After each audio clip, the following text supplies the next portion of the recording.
आज की मांगलिक क्रिया के लिए मैं सम्मान सहित आमंत्रित करूंगा हमारे चातुर्मास के यजमान मुकेश जी चंदनवाला पाटौदी, साथ में हमारे रमेश चंद जी सिंपल भैया बंडा वाले, मुनि श्री आनंद सागर जी महाराज की ग्रस्तावस्था के पिताजी और भाई। इसी क्रम में आमंत्रित करूंगा हमारे राजेश जी जन मुंबई, ये सभी पहुंचेंगे। और आदरणीय सुनील भैया ये भी आए मांगलिक क्रिया साथ में संपन्न कराने के लिए, चेतनावृत दीप प्रज्वलन करने के लिए पहुंचेंगे। राजेश जी पहुंचे, श्रीफल चढ़ा दो, पहले आ जाओ।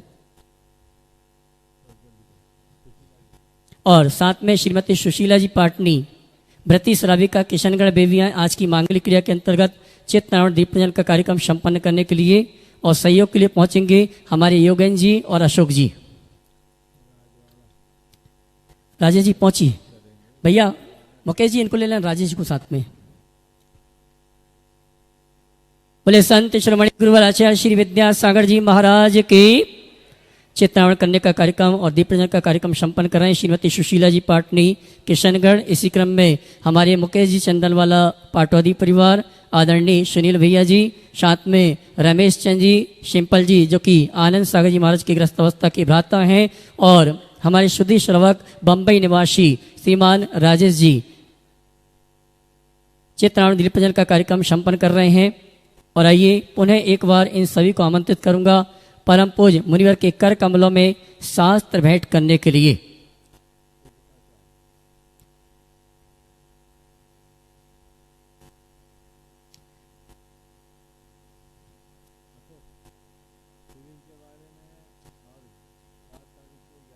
आइए मुकेश जी पाटौदी, रमेश जी सिंपल जी, आदरणीय सुनील भैया, योगेन जी, राजेश जी, ये सभी आएंगे परम पूज्य मुनिवर के कर कमलों में शास्त्र भेंट करने का कार्यक्रम संपन्न करेंगे। पवन जी शास्त्र लेके आए, श्रीमती सुशीला जी पाटनी, ये सभी आ जावे, आ जाइए। शास्त्र भेंट करने के सभी को आमंत्रित करता हूँ। मुकेश जी चंदनवाला पाटौदी, श्रीमती सुशीला जी, हमारे आनंद सागर जी महाराज की ग्रस्तावस्था के पिता श्री भ्राता, और राजेश जी मुंबई, ये सभी आएंगे परम पूज्य मुनिवर के कर कमलों में शास्त्र भेंट करने का कार्यक्रम संपन्न करेंगे। और राजेश जी हाथ लगा लो, हाथ लगाओ, हाथ लगा लो, साथ में हाथ लगा लो, सबको हाथ लगवा लो, सबको हाथ लगवा लो। मुकेश सुनील भैया के साथ हाथ लगा लेना, राजेश जी हाथ लगा ले। और आइए एक बार पुनः आमंत्रित करूंगा, हाँ जी, श्रीमती निर्मला जी आ जावे और ज्योति भी आ जावे। और आइए मैं सभी को आमंत्रित करूंगा गुरुवार का पात्र प्रक्षालन के लिए, और पात्र प्रक्षालन की विधि चल रही है, उसके पूर्व में आमंत्रित करूंगा हमारे अशोक भैया जी को संस्कार शिविर की सूचना देने के लिए। अच्छा लाइव में श्रीमती सुशीला जी पाटनी सर्वप्रथम आएंगी पात्र प्रक्षालन करने के लिए, उसके बाद हमारे चातुर्मास के यजमान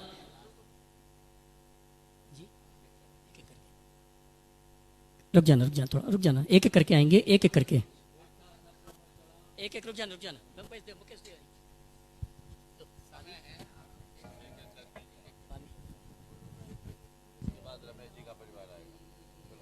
इसके बाद मैं आमंत्रित करूंगा हमारे आदरणीय रमेश चंद जी सिंपल भैया। तेरे चरणों की धूल बाबा चंदने गुलाल बने, जिसने भी लगाई मस्तक उसकी तकदीर बने, तेरे चरणों की धूल बाबा। और आइए इसी क्रम में आमंत्रित करूंगा हमारे राजेश जी मुंबई, ये आएंगे, आइए दोनों आ जाए। राजेश जी मुंबई गुरुवार का,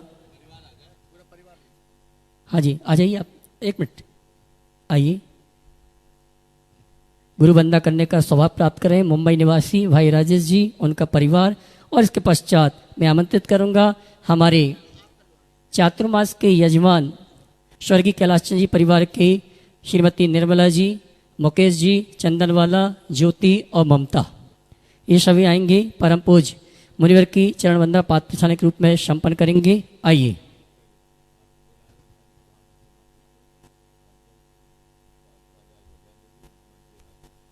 और आइए चलते हैं पात्र प्रक्षालन की विधि के लिए मैं आमंत्रित करूंगा हमारे इस चातुर्मास कमेटी के अध्यक्ष अशोक जी दोषी, स्वागताध्यक्ष हमारे योगन जी सेठी, महामंत्री हर्ष जी, ये आएंगे। परम पूज्य मुनिवर की चरण वंदना पाद प्रचालन के रूप में संपन्न करेंगे। आइए आगे। जी जी जी जी जी जी आइए, मैं आमंत्रित करूंगा स्वागत अध्यक्ष श्रीमान योगेंद्र जी सेठी, अध्यक्ष महोदय अशोक जी क्षमा करना अशोक दोषी, महामंत्री भाई हर्ष जी। आइए चरण वंदना करने का सौभाग्य प्राप्त कर रहे हैं और धीरे धीरे इस समय हो रहा मंगल प्रवचन, मंगल उद्बोधन का कुछ ही समय पश्चात। आज कोई नहीं आ जाओ।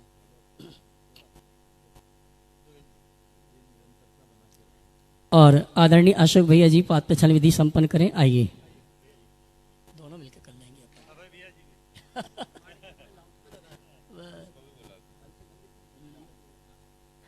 सुनील भैया आओ ना, पाद प्रचालन जल्दी जाओ।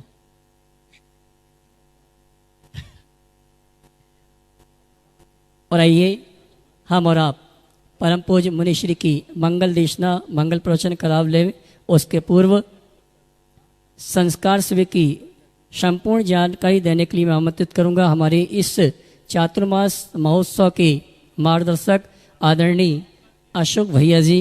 वे आएंगे जो कि इस संस्कार शिविर का संचालन करेंगे। उनके निर्देशन में एक कार्यक्रम संपन्न होगा।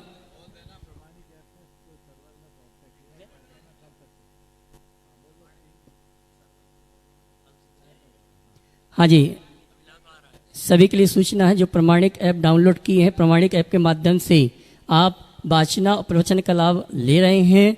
सभी के लिए सूचना है, सर्वर में थोड़ा सा प्रॉब्लम आ रही है।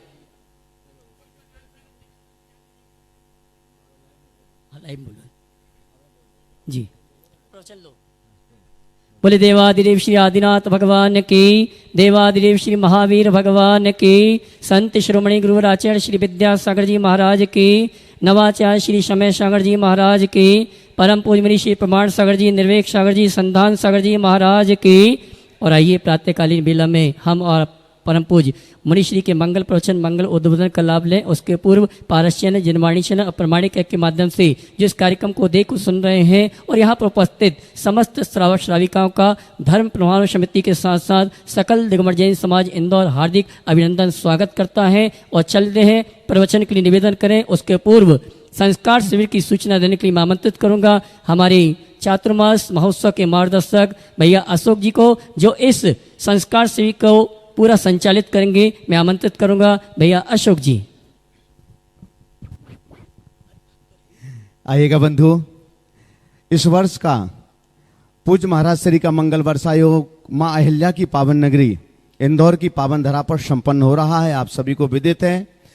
और प्रतिवर्ष की भांति इस वर्ष भी पर्वराज पर्यूषण पर्व के पावन अवसर पर 8 सितंबर से 17 सितंबर तक श्रावक संस्कार शिविर का आयोजन किया जा रहा है। और श्रावक संस्कार शिविर में प्रतिवर्ष देश और दुनिया के अनेक अनेक श्रावक बंधु पूज्य महाराज श्री के श्री चरणों में सतत साधना करने के लिए आते हैं। इस वर्ष चूंकि यह आयोजन इस इंदौर की महान नगरी में संपन्न होने जा रहा है, इसलिए सर्वप्रथम अवसर है इंदौर नगर में रहने वाले उन सभी सुधी श्रावकों के लिए जो महाराज श्री के श्री चरणों में साधना करना चाहते हैं, अपनी चैतन्य चेतना को प्राप्त करना चाहते हैं, उनके लिए प्रथम अवसर है। और 8 से 17 सितंबर तक पर्वराज पर्यूषण के पावन अवसर पर उस श्रावक संस्कार शिविर में आप अपनी सहभागिता दे सकते हैं। और इसके लिए रजिस्ट्रेशन 2-3 दिन बाद प्रारंभ होंगे। अग्रिम सूचना के साथ ही हम आपके लिए बतला दें, चूंकि अभी प्रामाणिक ऐप जिस पर आपके लिए शिविर के रजिस्ट्रेशन करना है, तकनीकी कारणों की वजह से 2 दिन उसमें कोई व्यवधान है। और उसके बाद में आप प्रामाणिक ऐप पर श्रावक संस्कार शिविर के रजिस्ट्रेशन कर सकेंगे अग्रिम सूचना के साथ ही बंधुओं, मैं आपके लिए ये बतला दूं, जो लोग पारस चैनल, जनवाणी चैनल के अलावा प्रामाणिक ऐप पर महाराज श्री के प्रवचन सुनते हैं, चूंकि अभी 1-2 दिनों तक प्रामाणिक ऐप पर प्रवचन में बाधा आ रही है, इसीलिए वे मुनि प्रमाण सागर यूट्यूब चैनल पर जाकर के महाराज श्री का मंगल प्रवचन सुन सकते हैं। बंधुओं, जैसे कि आप सभी के लिए सूचित है, 4 अगस्त रविवार को एक विशेष सत्र रखा जा रहा है। महाराज श्री ने भी जैसे कल सायंकाल आपसे कहा था, अभी 15 दिनों के जो प्रवचन हुए हैं उसके सार के रूप में की ऑफ ट्रांसफॉर्मेशन, खासकर युवक और युवतियों के लिए विशेष सत्र है जो 4 अगस्त रविवार को प्रातः 8:30 बजे से 10:30 बजे तक 2 घंटे का ये विशेष सत्र है। आप जिस भी संबंधों से जुड़े हैं, आपके जो भी चैनल्स हैं, आपका जो भी व्हाट्सएप है, मेल है, आप उनके माध्यम से ज्यादा इस सूचना को प्रसारित करें ताकि ज्यादा से ज्यादा युवक और युवती इस पंडाल में पहुंच करके साक्षात लाभ ले सकें। बाकी ऑनलाइन आप चैनल के माध्यम से भी इससे जुड़ सकते हैं। बंधुओं, एक विशेष पर्व 11 तारीख को आपके सामने होगा, 11 अगस्त को, जब हम 23 में तीर्थंकर पार्श्वनाथ भगवान का निर्माण महोत्सव मनाएंगे। और महाराज श्री ने कहा इस बार का निर्माण महोत्सव हट करके होगा, लेकिन हट करके क्या होगा वो महाराज श्री रविवार के दिन उसकी घोषणा यहां पर करेंगे। एक बार पुनः आपके लिए बतला दें, इस बार श्रावक संस्कार शिविर विशेष है क्योंकि मैं अकेला नहीं हूं। इस बार अभय भैया जी हमारे साथ में होंगे। प्रतिवर्ष अभय भैया जी चूंकि इंदौर में ही पर्वराज पर्यूषण करते हैं, इसलिए वे शिविर में नहीं पहुंच पाते थे, लेकिन इस बार संयोग है कि इस शिविर का आयोजन इंदौर में ही आयोजित हो रहा है, इसलिए अभय भैया जी भी यहां पर रहेंगे। बाकी सूचनाएं समय आने पर मैं आप सबके बीच यहां पर दूंगा। और आइए मैं सम्मान सहित आमंत्रित करूंगा रोहित जैन उदयपुर वे आएंगे। परम पूज्य मुनिवर के श्री चरण में नमन करते हुए गुरुवंदना का सौभाग्य प्राप्त करेंगे। और आइए सभी सूचनाओं के साथ निवेदन करेंगे मंगल प्रवचन, मंगल उद्बोधन के लिए दोनों हाथ जोड़ेंगे, बोलेंगे हे मुनिवर नमोस्तु नमोस्तु नमोस्तु। बोले परम पूज्य मुनि श्री प्रमाण सागर जी, निर्वेक सागर जी, संदान सागर जी महाराज की। नमो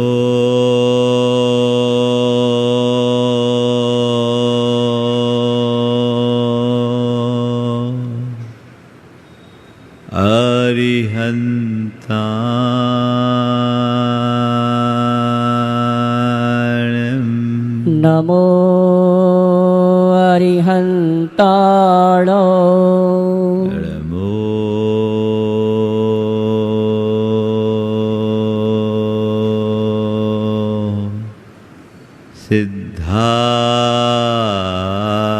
सिद्धाणम् नमो सिद्धाण नमो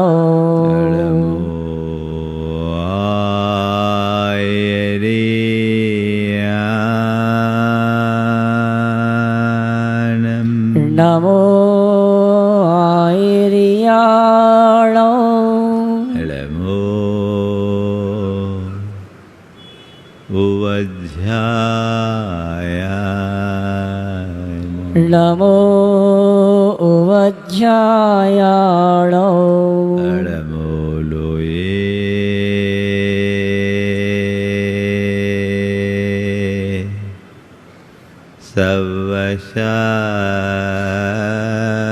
सवशाहुनम् नमो लोये सव्यसाहुण एसो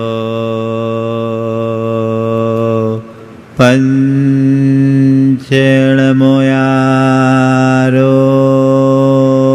ऐसो पंच नमो यारो सवपाव पराशनो सभ्य पाव प्रणाशिनो मंगलालं च सभेसिं मंगलाणं चेशवेशं परमं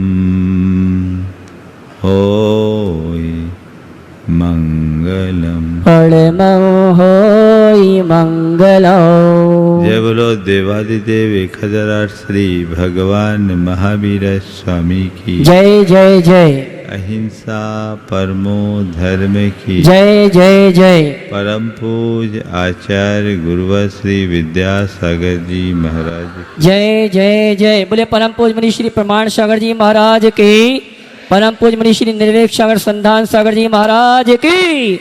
नमोस्तु गुरु।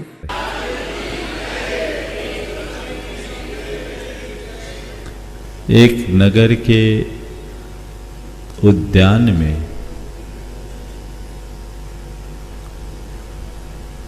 एक षोडशी युवती की मृत्यु हो गई। रूप लावण्य से संपन्न उस युवती की आकस्मिक मृत्यु को देखकर उसके प्रेमी का हृदय शोक से भर उठा। वहीं एक कवि था, वह उसकी रूप राशि को देखकर मुग्ध हो उठा और कविता में उसके रूप लावण्य का वर्णन कर। एक बेश्या की नजर उस पर पड़ी तो उसने कहा, हाय, ये भरी जवानी में चले गई, काश मुझे मिल जाती तो मैं इससे अपार धन कमा। वहीं एक संत की दृष्टि उस पर और उनके मुख से निकला, हाय, इसका जीवन यूं ही चला गया, काश ये संयम की राह अपनाई होती तो इसका जीवन तर गया। घटना एक है लेकिन प्रतिक्रिया अलग। जिसका जैसा दृष्टिकोण वो चीजों को उसी अनुरूप लेता है। हमारे जीवन में भी बहुत सारी चीजें घटती है। जीवन में घटने वाली घटनाओं को हम टाल नहीं सकते, वो एक संयोग है और संयोग के अनुसार घटनाएं घटती है, पर उन घटित घटनाओं की प्रतिक्रिया हमारी सोच पर निर्भर करती है। जैसी हमारी सोच होगी हम वैसी ही प्रतिक्रिया देंगे और जैसी प्रतिक्रिया होगी वैसी हमारी परिणति होगी। यदि प्रतिक्रिया सकारात्मक है तो हमें प्रसन्नता से भरेगी और प्रतिक्रिया के नकारात्मक होने में हमारा मन खिन्न होगा। ये एक बहुत बड़ी बात है और इस बात को हमने आत्मसात कर ली और अपने अंतर्मन में हर बात को सकारात्मकता से लेने की क्षमता विकसित कर ली तो हमें सदाबहार प्रसन्न रहने से कोई नहीं रोक सकता। हम हर पल प्रसन्न रह सकें। मैं इसकी ही बात विगत दिनों से आप सबके मध्य कर रहा हूँ। आज उसी कड़ी में अपनी सोच को सकारात्मक दिशा देने के लिए अपने व्यवहार को किस तरीके से हम सकारात्मक बनाएं उसकी चर्चा करने जा रहा हूं, जो रोज चल रही है। आज बात मैं कहूंगा कोऑपरेटिव सोच की। हम लोग आज की 4 बातें हैं। हम कोऑपरेटिव बने, कॉम्पिटिटिव ने। दूसरी बात है इनोवेटिव बने, कंजर्वेटिव ने।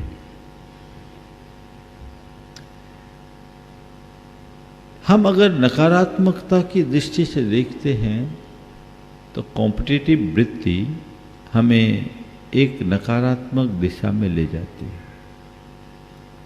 और कुछ लोग हैं जो बहुत कंजर्वेटिव मानसिकता से जुड़े होते हैं, रूढ़िवादी, दकियानुसी, परंपरागत, जिद्दी। ये जो हमारी मनोवृत्ति है ये हमारे जीवन को पूरी तरह बिगाड़ देती है, हमारे जीवन की आंतरिक समरसता को छिन्न भिन्न कर देती है। सबसे पहले हम देखें कि मेरा स्वभाव कैसा है, मैं कोऑपरेटिव नेचर का हूँ या नहीं, मैं एक दूसरे को कोऑपरेट करना चाहता हूं कि नहीं? कोऑपरेटिव होने का मतलब है मिलकर चलना, कोऑपरेट करे, कोलैबोरेट करे, मिलकर चले, मिलाकर चले। हमारी प्रवृत्ति सहयोग आत्मक होनी चाहिए। आप अपने अंदर झांक कर देखिए, घर परिवार या जीवन व्यवहार में, चाहे वो समाज का क्षेत्र हो अथवा धर्म क्षेत्र, हमारी सोच कैसी है? कहीं कोई स्थिति बनती है तो वहां सहयोग करने का भाव होता है या अलग थलग रहने का भाव होता है? यदि आपके अंदर सद्भाव होगा तो आपकी सोच नियमतः कोऑपरेटिव होगी, और यदि आपकी अंदर असद्भाव होगा तो आप केवल अपने मतलब से मतलब रखने वाले होंगे। अपने मन से पूछो, तुम्हारे साथ रहने वाले को तुम सहयोग करना पसंद करते हो या असहयोग? उसे आगे बढ़ाने की भावना रखते हो या पीछे धकेलने की वृत्ति है? यदि सोच सकारात्मक होगी तो तुम्हारा एक ही मन होगा कि हम सबको आगे बढ़ाएं। बड़ी सोच का बड़ा जादू होता है, बड़ी सोच का बड़ा जादू होता है। अगर आप एक दूसरे के प्रति सद्भाव रखोगे तो हमेशा बड़ा सोचोगे, उसका सहयोग करोगे, कभी किसी को कमतर नहीं आंकोगे। चाहे आप घर परिवार की बात करो, व्यापार व्यवसाय की बात करो, धर्म क्षेत्र, समाज क्षेत्र या जीवन व्यवहार के किसी भी क्षेत्र में जाओ, और यही सोच आपको आगे बढ़ाती है। सुशीला जी यहां बैठी है, एक प्रसंग बताना चाहूंगा। मैं इनके एक माइंस में गया, जबलपुर के पास मझौली, जहाँ से इनने मंडर वार्वल की शुरुआत की थी सन 2002 की बात। जब मैं वहाँ गया 2004 में, तो वहाँ मैंने देखा सैकड़ों कर्मचारी, बल्कि हजारों थे।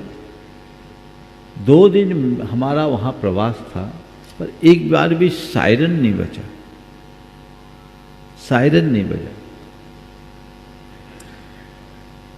और 1 घंटे के प्रवचन के लिए सबको बाकायदा छुट्टी दी गई और सारा काम बंद करके लोग हमारे प्रवचन में आए। ऑफ टाइम में ऐसे भी आते थे। मैंने वहाँ के एक चतुर्थ श्रेणी के कर्मचारी से पूछा, क्या बात है, तुम्हारे यहाँ सायरन नहीं बजती? उस व्यक्ति ने जो बात कही सुनकर मजा आ गया। उसने कहा, महाराज, हम जिस मालिक के लिए जीते हैं वो मालिक हमारे लिए मरता है, सायरन बजाने की क्या बात। किसी उद्योगपति के विषय में यदि उसके यहाँ काम करने वाला चतुर्थ श्रेणी का व्यक्ति ये कहता है तो इसे मैं एक बहुत बड़ी उपलब्धि के रूप में देखता हूँ। उसने आगे कहा, बोला, महाराज, हम लोगों को यहाँ खाने की, पीने की, रहने की बड़ी अच्छी सुविधा है। हर महीने 5 दिन की छुट्टी मिलती है और जो राजस्थान के उनको 2 दिन आने जाने की एक्स्ट्रा, लोकल को 5 दिन की छुट्टी घर जाना ही है। और महाराज जी हम लोग तो अपने रूम में बोर हो जाते हैं।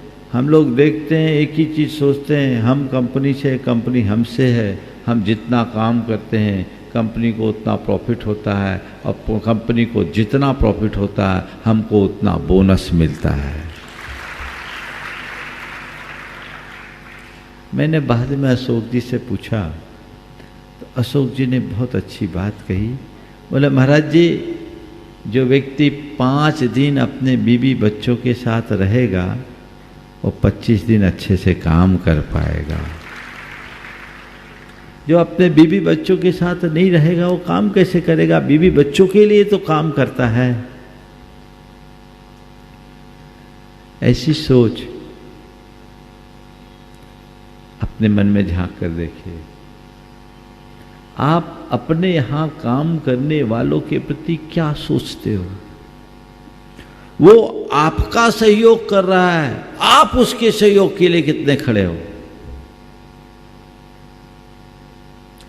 जितने भी ऊंचाई का स्पर्श करने वाले लोग हैं उनके निकट जाकर आप देखोगे तो आप ये पाओगे कि उनके सोच का स्तर ऊंचा है।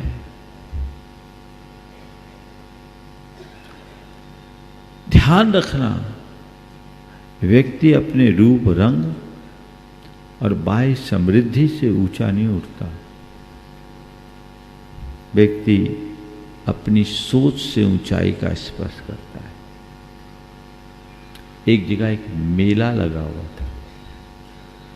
मेले में एक गुब्बारा बेचने वाला गुब्बारा बेच रहा था। रंग बिरंगे गुब्बारे थे और रंग बिरंगे गुब्बारों में लाल, पीले, सफेद, नीले के साथ काले रंग का भी गुब्बारा था। एक छोटा सा बच्चा जो काला था उसने गुब्बारे वाले से पूछा कि भाई ये जितने गुब्बारे हैं सब आसमान में उड़ते हैं? बोले हाँ उड़ते हैं। सभी गुब्बारे बराबर ऊंचाई तक जा सकते? बोले हाँ जा सकते हैं। बोले काले रंग का गुब्बारा भी उतना ही ऊंचा उड़ सकता है जितना सफेद, लाल, पीला? बोले हाँ। उसको बड़ा से उसने दोबारा पूछा क्या ये काला गुब्बारा भी उतनी ऊंचाई को छू सकता है? तो उस गुब्बारे बेचने वाले ने कहा बेटा ये गुब्बारे अपने रंग के कारण नहीं उड़ते। बेटे ये गुब्बारे अपने रंग के कारण नहीं उड़ते, गुब्बारे इसमें भरी हुई हीलियम गैस की तरंग के कारण उड़ते हैं। ये बात उस बच्चे के हृदय में बैठ गई कि ऊंचाई के लिए रंग नहीं, हमारे विचारों की तरंग चाहिए। और ये बात उसके हृदय में बैठी, उसे पकड़कर वो आगे बढ़ा और वो बच्चा और कोई नहीं था, दक्षिण अफ्रीका का गांधी कहलाने वाला नेल्सन मंडेला था।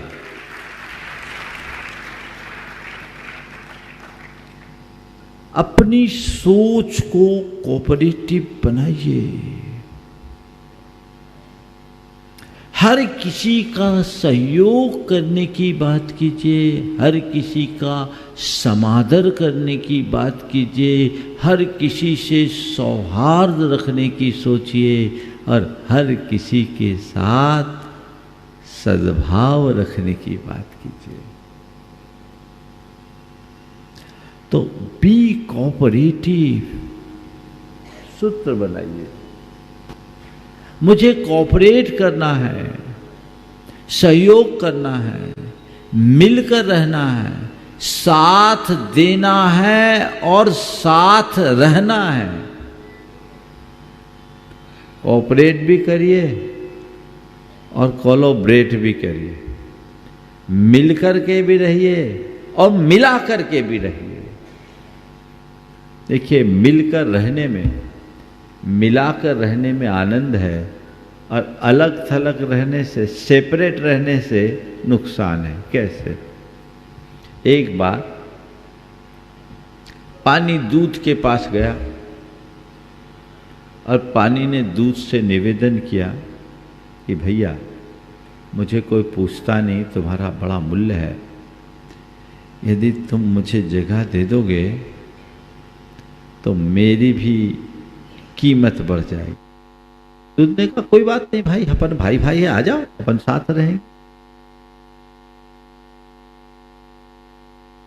दूध ने पानी का आत्मीय स्वागत किया, पानी दूध में गया, दूध ने पानी को अपने में मिला लिया और पानी दूध में मिल गया।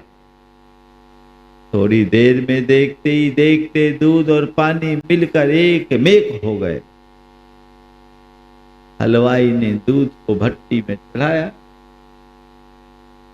दूध तपने लगा तो पानी ने कहा, जिसने मुझे शरण दी मेरे रहते वो तपे, ये मुझे स्वीकार नहीं, इसलिए पहले मैं तपूंगा बाद में दूध। पहले मैं तपूंगा बाद में दूध। जब पानी तपने लगा तो दूध ने सोचा, जिसको मैंने शरण दी वो मेरे रहते तपे, ये ठीक नहीं। ये आग दूध पानी को मेरे मित्र को तपा रही है, मैं इस आग को बुझा के छोड़ूंगा। और दूध उबल गया। दूध आग को बुझाने के लिए उबल गया। दूध को उबलता देख हलवाई की दृष्टि पड़ी, उसने एक चुल्लू पानी उस दूध में डाला। दूध ने कहा, मेरा मित्र सुरक्षित है, ठंडा हो गया। दूध ठंडा हो। ये दूध और पानी का एक दूसरे में मिलकर और मिलाकर रहने का उदाहरण। ये कोऑपरेट और कोलैबोरेट होने का लक्षण। पर दूसरी ओर एक दिन वही पानी तेल के पास गया और तेल से कहा, तेल भाई, तुम्हारी बड़ी कीमत है, लोग हमको कोई मूल्य नहीं देते, थोड़ी सी जगह दे दो तो बड़ी कृपा होगी।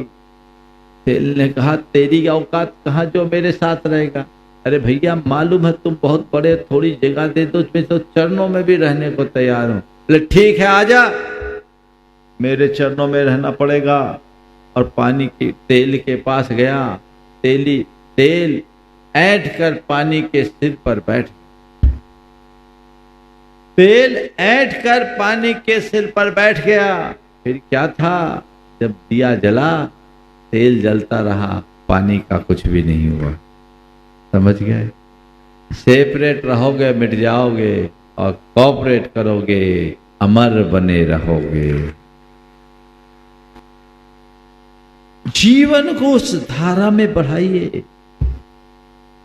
आजकल लोग सेल्फिश हो रहे, क्योंकि सोच संकीर्ण है, चित्त अनुदार है, लोग मतलबी बनते जा रहे हैं। इस मतलबी मनोवृत्ति से बाहर निकलने की जरूरत, अपने सोच के दायरे को ऊंचा उठाने की आवश्यकता है। कोऑपरेट करिए, सहयोग करिए, एक दूसरे के साथ रहिए, एक दूसरे का साथ निभाइए। आप ये तो अपेक्षा रखते हैं कि लोग मुझे साथ, मेरा साथ दे, पर आप कभी इस बात के लिए तैयार हो कि मैं लोगों के इसका साथ दूं? ध्यान रख, कोई मेरा साथ दे, मेरे साथ रहे, ये मेरे हाथ में नहीं। कोई मेरा साथ दे या मेरे साथ रहे, ये मेरे हाथ में नहीं है। मैं सबका साथ निभाऊं, ये तो मेरे हाथ में है। तय करो, आओ साथ निभाएं। मुझे साथ निभाना है, मुझे सहयोग देना है। इस सहयोग की भावना आपको आप आएगी, बशर्ते तुम्हारे हृदय में प्रेम हो। दो तरह की वृत्ति, एक प्रेम की वृत्ति, एक ईर्ष्या की वृत्ति। प्रेम सकारात्मक आवेग और ईर्ष्या नकारात्मक वृत्ति। अपने अंतरंग में देखो, यदि सकारात्मकता होगी तो प्रेम का भाव प्रकट होगा, और ये प्रेम का भाव प्रकट तो सबके साथ आनंद जुड़ेगा, सहयोग का भाव। आप देख लीजिए, यदि सहयोग करने का मनोभाव है, तो सहयोग करने का मनोभाव है, तो समझना मेरे हृदय में प्रेम पल रहा है। और जहां अपेक्षित हो वहां भी सहयोग नहीं कर रहे, तो मान करके चलना ईर्ष्या का दुर्भाव प्रारंभ हो गया।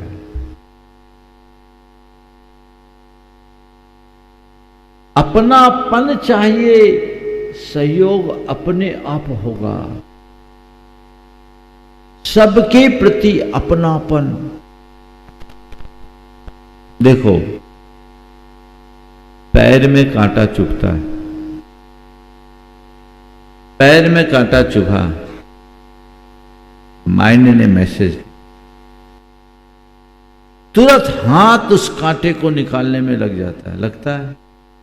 और जिस समय हाथ कांटे को निकालने के लिए तत्पर होता है, उस समय पूरा शरीर उस पैर के साथ रहता है, कांटे को निकालने में लगा है। नहीं अनुभव?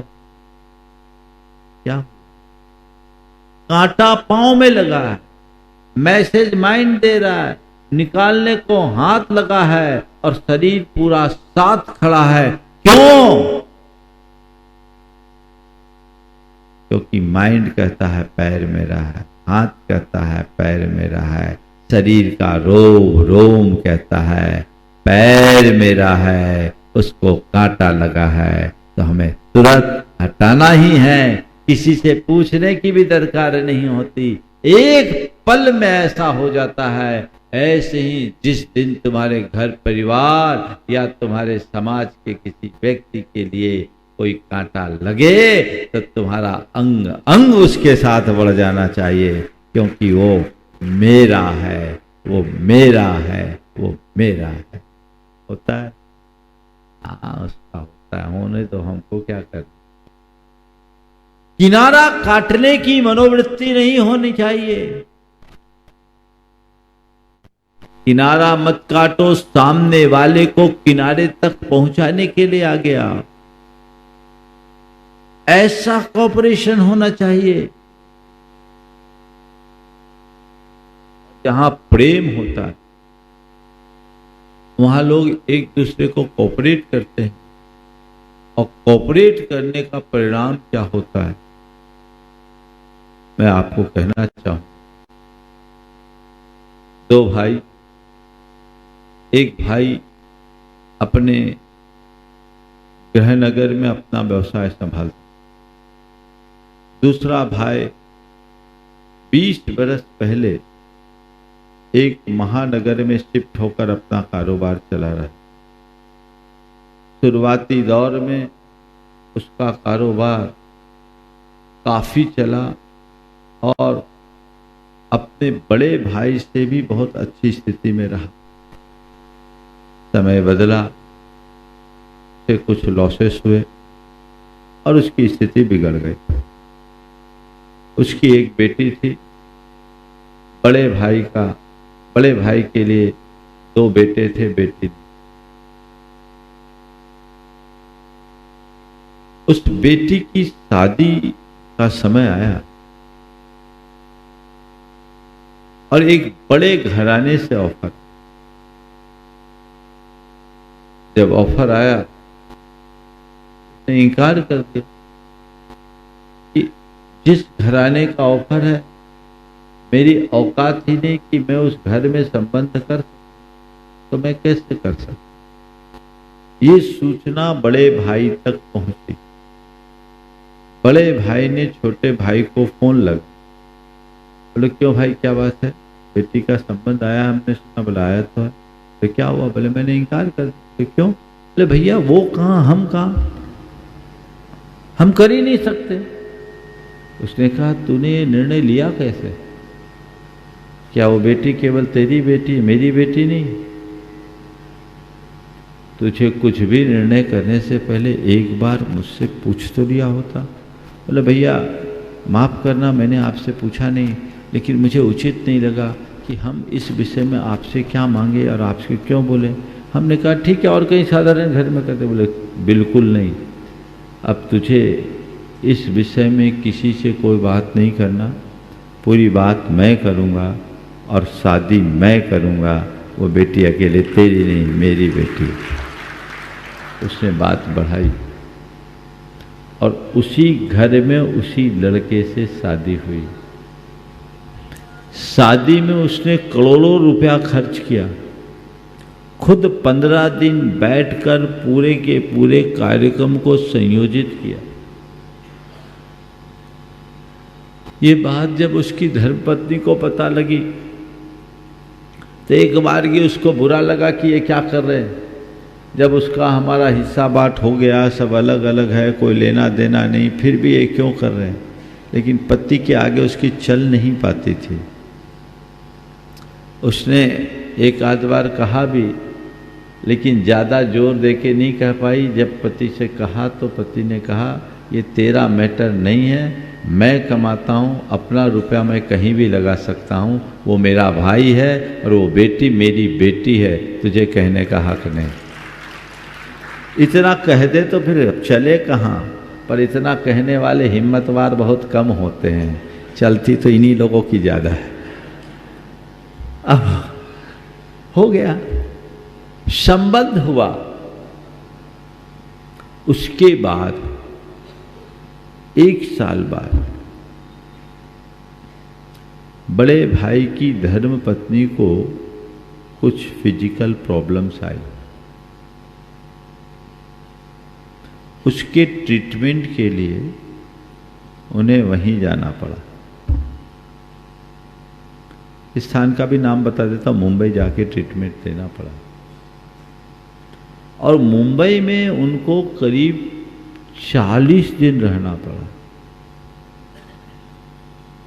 40 दिन में देवर और देवरानी और उसके परिवार ने जो सेवा और समर्पण का भाव प्रकट किया, उससे वो अभिभूत हो गई। ठीक होकर आने के बाद उसने मुझसे कहा, परिवार के साथ आई, पूरी घटना बताई और कहा महाराज जब ये पैसे खर्च कर रहे थे मेरे मन को नहीं सुहा रहा था। जब पैसे खर्च कर रहे थे तो मेरे मन को सुहा नहीं रहा था, पर मैं मन महसूस के रह गई। पर वहाँ जाने के बाद इन लोगों ने मेरी जो सेवा की, मैं कह सकती हूँ कि इसका मूल्य मैं नहीं चुका सकती।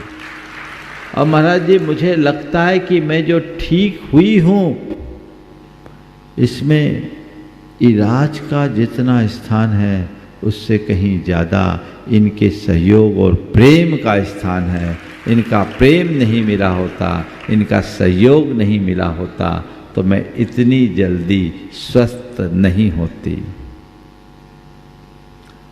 आप कभी इस तरीके से सोच सकते हैं? बोलिए, सोच सकते हैं कि नहीं? बोलो। सोच तो सकते हैं पर सोचते नहीं, यही है ना? क्या महाराज कह रहे उसके लिए भी पूछना पड़ेगा। यही परिवर्तन चाहिए। दृष्टिकोण को बदलिए। ध्यान रखिए, जब तक आप वस्तुनिष्ठ बन करके जिएंगे आपकी परिणति नकारात्मक होगी। आपके लिए पैसा और पदार्थ ही प्रमुख होगा। और जब व्यक्तिनिष्ठ होंगे तो आपके लिए प्रेम और आत्मीयता की प्रमुखता होगी। आपको तय करना है, हम पैसे और पदार्थ को प्रमुखता दें या प्रेम और आत्मीयता को। जीवन का आनंद पैसों में नहीं, पदार्थ में नहीं, जीवन का आनंद तो आंतरिक प्रेम, आत्मीयता, स्नेह और प्रगाढ़ता में है, जिसे हमें विकसित करना चाहिए। तो हमें कोऑपरेटिव बनना है, कॉम्पिटिटिव नहीं, प्रतिस्पर्धा नहीं। किसी के साथ भी आप प्रतिस्पर्धी नहीं, प्रतिद्वंदी बन जाते हैं। उस मनोवृत्ति से अपने आप को बाहर निकालिए। ये हमारे जीवन के लिए एक बहुत बड़ा अवरोध है।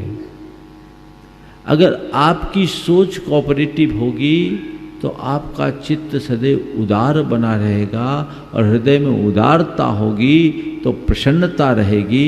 आपके चित्त में क्रोध, क्षोभ, मोह और अभिमान जैसी दुर्बलताएं हावी नहीं होगी। ईर्ष्या जैसा दुर्गुण आपके हृदय में पनप नहीं पाएगा। इसके विरुद्ध यदि आप कॉम्पिटिटिव नेचर को अपनाएंगे तो आपकी मानसिकता अत्यंत संकीर्ण होगी। आपके हृदय में स्वार्थपरता की भावना बढ़ेगी और आपका चित्त ईर्ष्या और मात्सर्य से भर उठेगा, जो हमारे जीवन को छोटा बनाता है। बचिए। गुरुदेव का एक बहुत अच्छा हाइकू है, ईर्ष्या क्यों करूं, ईर्ष्या तो बड़ों से हो, छोटा क्यों बनूं। ईर्ष्या क्यों करूं, ईर्ष्या तो बड़ों से हो, छोटा क्यों बनूं।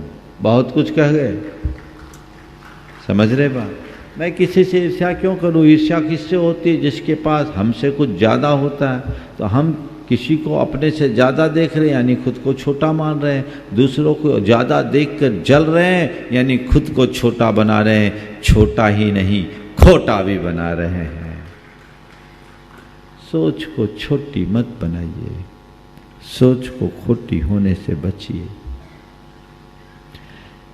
एकदम तय करिए कि मुझे किसी से कंपटीशन नहीं करना। कल भी मैंने कहा था, हम किसी दूसरे को टारगेट बनाकर न जिए, खुद को ही अपना टारगेट बनाएं, अपने लक्ष्य के प्रति समर्पित होकर चले, सदैव अपनी लाइन को लंबी करने की कोशिश करें, दूसरे की लाइन को छोटी बनाने का प्रयास कतई न करे। ये मत देखे कि कौन मुझसे आगे निकल गया, बस केवल ये देखे कि मुझे कितना आगे जाना है। कल मैंने कहा था कि यदि किसी व्यक्ति को टारगेट बनाओगे तो बहुत सीमित रह जाओगे, और खुद को टारगेट बनाओगे तो आसमान का स्पर्श कर लोगे। फिर मेरे सामने कोई विकल्प नहीं, अनंत आकाश है, मुझे उस ऊंचाई तक जाना है। अपने आगे किसी को रखना ही नहीं। मैंने आज तक अपने जीवन में कभी किसी को सामने खड़ा नहीं किया। बस मेरे सामने यदि कोई रहे हैं तो परम पूज्य गुरुदेव रहे हैं, जो मेरी प्रेरणा और आदर्श हैं। पर न तो मैंने कभी किसी से कोई कंपेयर किया, और न ही हमने किसी से कोई कंपटीशन का भाव रखा। क्योंकि मेरी ये धारणा है, धारणा नहीं अनुभव है। कंपैरिजन और कंपटीशन मनुष्य को पीछे ले जाता है। ये बात अलग है कि आज का दौर कंपटीशन का दौर है। मनुष्य जीवन के प्रारंभ से ही कंपटीशन में लग जाता है, लेकिन मैं अंततः इसका परिणाम बुरा मानता हूँ। कंपटीशन के बारे में कभी विस्तार से आपसे चर्चा करूँगा। आज जितनी भी आत्महत्या की घटनाएं हमको देखने और सुनने को मिल रही है, वो कंपटीशन के कारण है। ये कंपटीशन हमारे जीवन को किस भांति तहस नहस कर देता है, इसकी चर्चा पूरी तरह एक सत्र में आप सबसे करूँगा। अभी तो मैं केवल ये बोल रहा हूँ, कोऑपरेटिव बनना है। और थोड़ा सोचिए, हमारा जो ये जीवन बना है, ये अपने आप बना है क्या? बोलो, नहीं ना।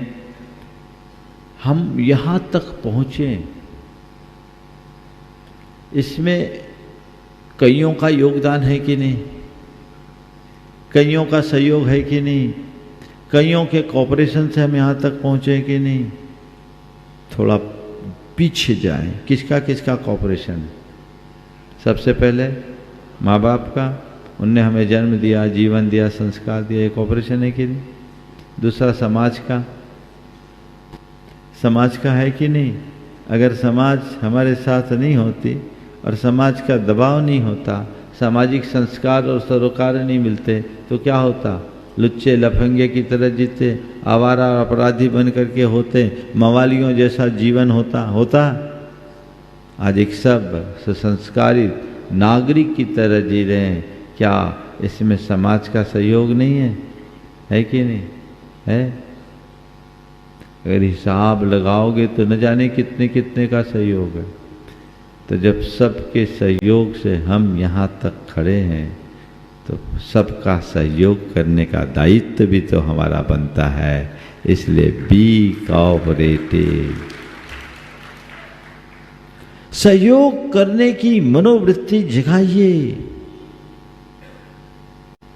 अगर ऐसा नहीं करते तो आप अपने जीवन को संकुचित बनाएंगे। फिर दूसरी बात, कंजर्वेटिव न बने। कंजर्वेटिव बने अनुदार, रूढ़िवादी, परंपरा को पकड़ करके बैठ जाने वाले।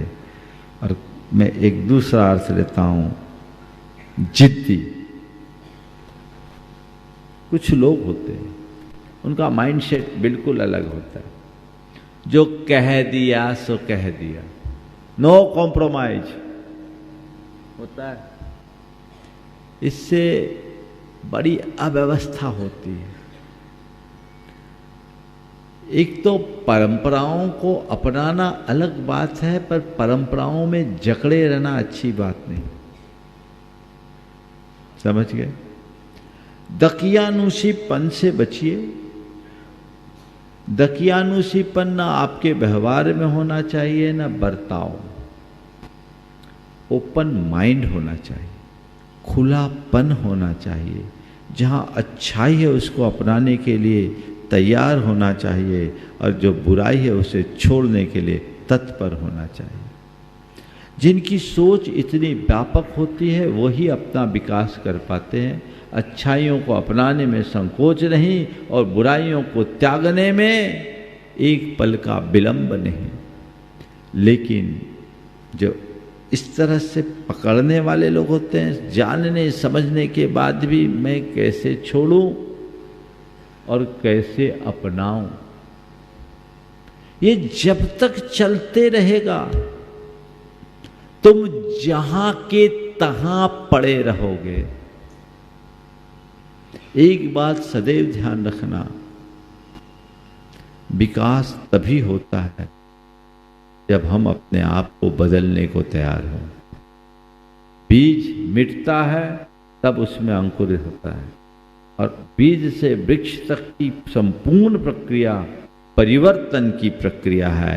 यदि परिवर्तन न हो तो बीज वृक्ष नहीं बन सकता, उसमें फल नहीं लग सकते।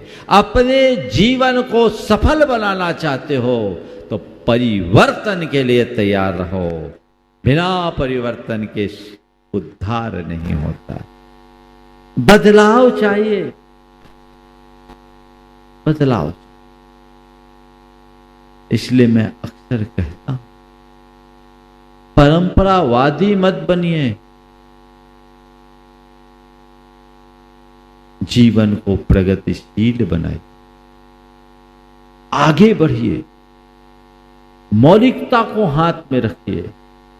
पारंपरिक बनने की जगह मौलिक बने। पारंपरिक बनोगे तो लोगों की प्रशंसा मिलेगी, और मौलिक बनोगे तो स्वयं की प्रशंसा पाओ।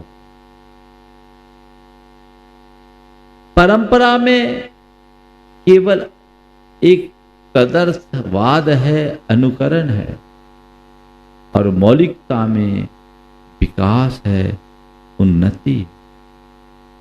तो बदलाव के लिए जहां जो आवश्यक और अपेक्षित है तैयार होना चाहिए। प्रवृत्ति में, स्वभाव में आवश्यकता अनुरूप परिवर्तन के लिए तैयार रहिए, और व्यवहार में भी अड़ने की प्रवृत्ति से बचिए। जहां जो आवश्यक और अपेक्षित है उसे तत्परता से लाने की कोशिश कीजिए। अगर आपकी सोच ठीक हो तो ठीक होगी, पर कंजर्वेटिव बने रहोगे तो कुछ नहीं होगा। लिबरल रहो, ठीक है, चलता है। और आजकल मैं देखता हूं, आप घर परिवार में तो बहुत लिबरल हो जाते हो, पर जब धर्म क्षेत्र में आते हो, समाज क्षेत्र में आते हो, वहां आपको क्या हो जाता है? वहां कोई भी कॉम्प्रोमाइज नहीं। और मुझे तो दिखता है जिनकी घर में नहीं चलती वही अपनी समाज में चलाने की कोशिश करते हैं। धंधे पर बेटे ने कब्जा कर लिया और घर की व्यवस्था में बहू जम गई। अब क्या हो गया? वहां बेकार हो गए, सो यहां अपनी दुकान चला। इस मनोवृत्ति से बाहर आइए। सोच को बाहर रखेंगे, बड़ी रखेंगे तो जीवन हमारा अच्छा होगा। बस इसी पर हमें काम करना है, और पूरे चातुर्मास में एक ही काम करने के प्रयास में रहूँगा कि सबकी सोच में बदलाव आ जाए। सोच बदल जाए तो जीवन बदलता है, हमें ध्यान में रखना है। बधो, अभी आप सबको सूचना दी गई, आने वाले दशलक्षण के अवसर पर श्रावक संस्कार शिविर प्रतिवर्ष लगता है, बहुत बृहद शिविर, और इस बार इंदौर में ये सहयोग मिलने जा रहा है। इंदौर का शिविर निश्चित रूप से बृहत्तर शिविर होगा। आप लोग अपनी मानसिकता बनाइए। 10 दिनों के इस शिविर में मैं समझता हूँ आपके जीवन के बदलने के बहुत अच्छे अवसर आएंगे। इस शिविर को अपने जीवन के रूपांतरण का एक बड़े प्रयोग के रूप में देखा जा सकेगा। स्थानीय लोग रात्रि में अपने घर जा सकेंगे। दिन भर शिविर के कार्यक्रमों में उन्हें सहभागिता लेनी है। 10 दिन घर से बाहर रहकर रहना सबके लिए मुमकिन नहीं है, लेकिन इंदौर में रहते हुए शिविर का लाभ लेने का अवसर आपको प्राप्त हुआ, आप जरूर लें। बाहर के लोग तो हजारों की संख्या में आते हैं, आएंगे भी, इस बार भी आएंगे। आप बाहर के लोगों का स्वागत तो करिए, लेकिन कोशिश कीजिए कि हम केवल बाहर के लोगों के स्वागत में न रह जाएं, हम खुद आगे आकर उसका लाभ उठाएं। ये प्रयास आपको करना है। अगले आने वाले रविवार को, आज तो गुरुवार हो गया, 2 दिन का गैप है, रविवार को इन 15 दिनों के पूरे प्रवचनों का सार मास्टर की ऑफ ट्रांसफॉर्मेशन के रूप में एक वर्कशॉप आप सबके बीच होगी, जो 2 घंटे तक चलेगी। उसमें आप सब आइए और हम कुछ प्रयोगात्मक तरीके से ऐसे सूत्र लेंगे जो हमारे जीवन व्यवहार को परिवर्तित करे, जो हमारी सोच को परिवर्तित करे, जिसके बल पर हम अपने चेतना का रूपांतरण कर सके। उसमें आप सबको आना है। और ये सूचना आप जितने यहाँ सुन रहे हैं, आप सबको चाहिए कि हर व्यक्ति कम से कम 10-10 को इस बात के लिए प्रेरित करे, और रविवार को हर व्यक्ति अपने साथ 10-5 को ला सके। अपने बच्चों को लाइए, अपने बहुओं को लाइए, ताकि उनको कुछ प्रैक्टिकल एस्पेक्ट देखने को मिल सके, धर्म को व्यवहारिक तरीके से समझने का अवसर मिल सके, और लोग आगे बढ़ सके। जो टीवी पर भी घर बैठे सुन रहे हैं, वे भी इस बार तय कर ले कि हमें रविवार के 2 घंटे को पूरी तरह से सुरक्षित रखना है और इसका पूर्ण आनंद लेना है। समय आप सबका हो रहा है। मोक्ष सप्तमी का कार्यक्रम भी एक अनूठे ढंग से यहाँ संपन्न होगा, जिसकी पूरी जानकारी आगामी रविवार को ही मैं दूंगा। आप सब अपनी तैयारी रखिए, तत्परता रखिए इस स्वभाव के साथ। यहीं पर विराम। बोलिए अहिंसा परमो धर्म।